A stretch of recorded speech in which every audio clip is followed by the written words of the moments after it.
यहाँ पे एक रिकॉर्ड है कि मार्वल अपनी स्पाइडरमैन मूवी का प्रमोशन ऑलमोस्ट 1 साल पहले से करना शुरू कर देता है, जो कि उसने किया भी है। जैसे कि 1 अगस्त को हम लोग को हल्का सा टीजर दिखाई दिया था स्पाइडरमैन के सूट का। उसके बाद फिर से टॉम हॉलैंड की एक नई क्लिप सामने आई, जो कि बताती है कि अब फिल्मिंग बिगिन हो गई है और यहाँ पे ये बहुत जल्द कंप्लीट हो जाएगी।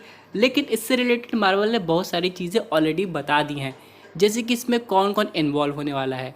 तो यहाँ पे स्पाइडरमैन अगर हम लोग बात करें तो इसकी रिलीज़ डेट 2026 जुलाई में है, और वही अगर हम लोग बात करें डूम्सडे की तो ये दिसंबर में शिफ्ट हो गई है।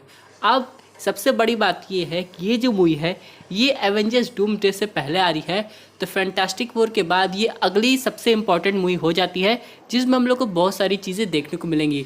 और सबसे खास बात ये है कि यहाँ पे मल्टीवर्स के कॉन्सेप्ट के हिसाब से क्या टॉम हॉलैंड को वेनम सिम्बियोट देखने को मिलेगा कि नहीं, ये तो समय बताएगा। लेकिन हम लोग ने एक चीज़ नोटिस की है कि अगर टॉम हॉलैंड का सूट चेंज हुआ है तो यहाँ पे वो समय काफ़ी आगे बढ़ गया होगा। क्योंकि अगर आप लोग को याद होगा स्पाइडरमैन नो वे होम के एंड में जब पीटर की मेमोरी सबके दिमाग से हट गई थी कि पीटर पाकर नाम को कोई बंदा था भी, तो उसने ऑलरेडी एक सूट डिज़ाइन कर लिया था।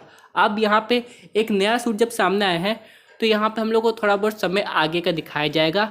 लेकिन सुपर हीरोज़ की बात करें तो पहले तो कहा जाता है कि डेयरडेविल आएगा, लेकिन अभी डेयरडेविल की कोई कंफर्मेशन नहीं है। पर हाँ, पनिशर और मार्क रफेलो का हल्क तो आने वाला है। अब सवाल ये आता है, क्या ये हल्क इनक्रेडिबल होने वाला है या प्रोफेसर हल्क होने वाला है। सबसे खास बात यह है कि विलन्स की बात करें तो पहले की अपडेट के हिसाब से किंग पिन विलन होने वाला था। अगर हम लोग मल्टीवर्स की बात करें तो नल भी आ सकता था, लेकिन अभी जो ताज़ी विलन की बात करें तो हम लोग को 2 विलन सामने दिखाई दे रहे हैं।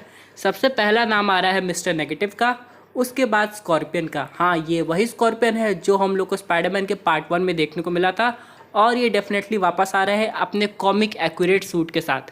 लेकिन अब यहाँ पे कहानी आगे बढ़ाई जाए तो सोनी पिक्चर्स ने कितनी अच्छी नो वे होम हम लोग को दी थी मार्वल स्टूडियोज़ के साथ कोलैब करके, तो ऑडियंस की एक्सपेक्टेशन काफ़ी हाई हो जाती है स्पाइडरमैन और उनके वेरिएंट्स को देखने के लिए।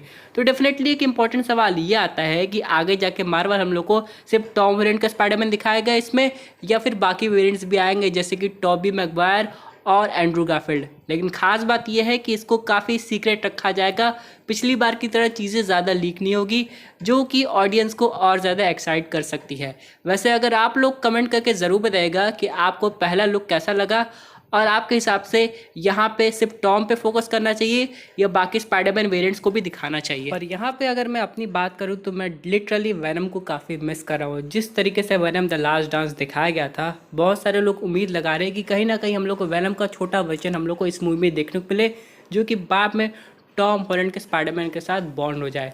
तो अगर आप लोग भी यही चाहते हैं तो आप लोग इस पर भी जवाब ज़रूर दीजिएगा।